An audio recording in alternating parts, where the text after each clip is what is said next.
Bonjour à tous, dans cette vidéo, je vais vous montrer comment faire du lip sync ou du lip synchro dans Toon Boom Harmony. Donc tout d'abord, le lip sync, qu'est-ce que c'est?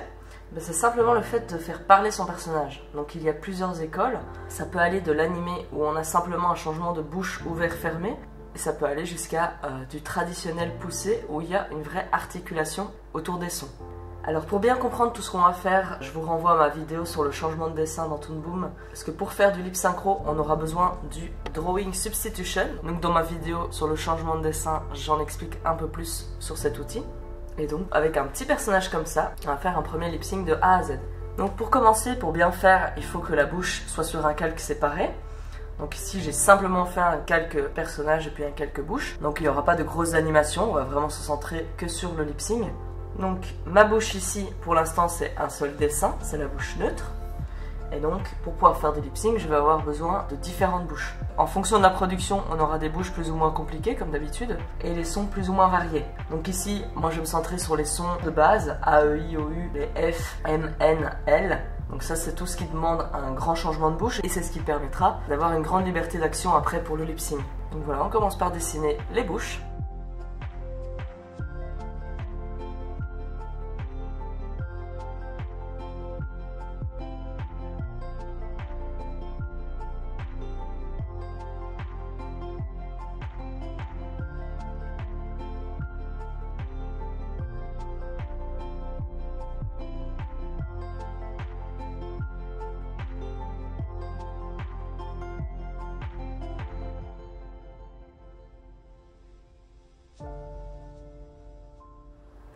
Donc déjà avec ces quelques bouches, on va pouvoir commencer le lip sync. Donc déjà pour importer un son dans Toon Boom, on va faire File, Import, Sound. Et puis on va pouvoir aller chercher le son là où il se trouve sur notre ordinateur. Alors c'est pas qu'on peut vraiment faire du montage son dans Toon Boom, mais on peut quand même le modifier. C'est-à-dire que s'il y a toute une partie du son que je n'ai pas besoin, je peux simplement cliquer, Shift-click et puis Delete. Ça viendra supprimer le son. Ou alors je peux cliquer, Shift-click et le déplacer pour déplacer ce son. Voilà, ce sera plus ou moins ce qu'on pourra faire. Alors déjà pour entendre ce son, ça se trouvera ici au-dessus sur la timeline. On a deux boutons de son. On a le Sound qui va nous permettre d'entendre le son à la lecture de l'animation. Oh, you have got to be kidding me. Oh, you have got to be kidding me. Ensuite, l'outil à côté, c'est le Scrubbing. Lui, c'est ce qui va permettre d'entendre le son quand on va bouger le signet. Donc le signet, pour l'instant, si je le bouge, j'entends rien. Quand j'active ça... Oh, you have got to be kidding me. Et ça va être intéressant pour pouvoir isoler les sons importants. À nouveau, le lip sync, chaque animateur a sa méthode. Mais je vous conseille une petite astuce, ce sera de faire ressortir les sons sur lesquels il y a le plus grand accent. Donc le son qui va ressortir fort lorsqu'on va passer ici le signet. Oh, you have got. Et ça c'est pratique parce que quand on utilise cette méthode, qu'on peut faire des lip sync même dans une langue étrangère, ce qui compte c'est de ressortir les sons et d'arriver à faire le bon mouvement de bouche. Donc d'abord on défraîchit un petit peu, donc on isole les sons qu'on entend le plus fort. Et puis ça c'est aussi une petite astuce, c'est que lorsque vous entendez le son, quand on commence à l'entendre, vous allez placer le dessin 2 à 4 frames avant. Parce qu'apparemment on a un petit décalage entre le son et la vision dans notre cerveau. Et du coup décaler l'image par rapport au son, ça va nous donner la sensation que ça fonctionne. Quand on place le dessin exactement sur le son, on a cette sensation que le son est décalé.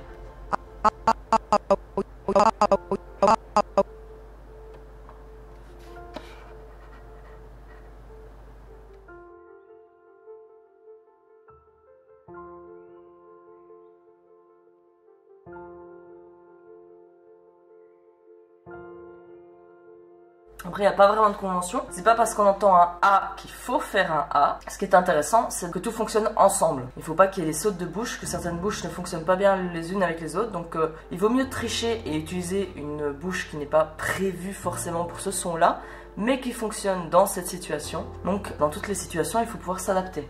Aussi, un petit conseil, lorsqu'on a des sons qui s'enchaînent et qui se ressemblent fort, par exemple avec le mot banana, on a plusieurs sons qui sont exactement la même chose, eh bien c'est conseillé de ne pas mettre exactement du coup les mêmes bouches les unes après les autres. Donc voilà, si on avait un banana, c'est pas très joli d'avoir exactement les mêmes bouches, parce que alors là ça va donner le même effet qu'avec les animés, avec vraiment juste la bouche ouverte, bouche fermée. avec 2 bouches. Donc ça, l'œil va se rendre compte qu'on se fiche un peu de lui. Et donc là, c'est conseillé, quand on a des sons comme ça qui se ressemblent, c'est de volontairement un peu tricher pour choisir une bouche intermédiaire qui peut ressembler, ou des choses comme ça, pour changer, pour casser un petit peu juste le type de bouche. Voilà, ça pourrait être celle-là, une autre. C'est juste conseillé, voilà, de ne pas enchaîner directement exactement les mêmes bouches, les unes après les autres, sinon ça fait pas joli. Oh, you have got to be kidding me.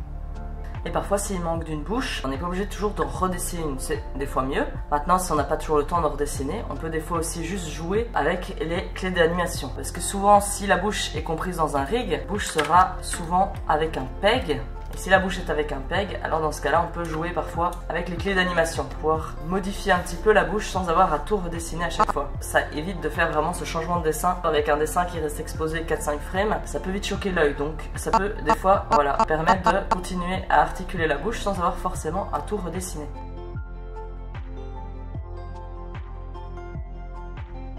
Oh, you have got to be kidding me. Oh, you have got to be kidding me. Et donc voilà, il n'y a pas forcément de règles, l'important ce sera toujours le rendu final, mais comme ça, vous aurez déjà une petite méthode pour pouvoir faire du lip synchro dans Toon Boom.